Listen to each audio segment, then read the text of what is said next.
Hi, if like me you are having trouble playing back video files that you've taken on your Insta 360, on your computer there are two settings you can try to change.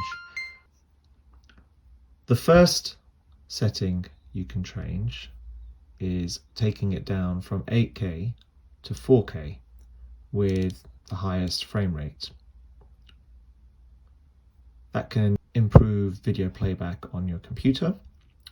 The next setting that you can try is the video image settings, which is in the settings menu. Pull down on the screen, scroll to the right, click on the settings icon, go to image settings, and then change the video encoding from H.265 to H.264.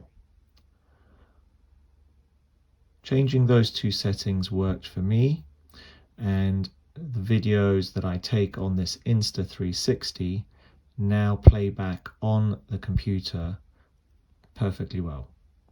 Hope that helps for you. Thanks for watching.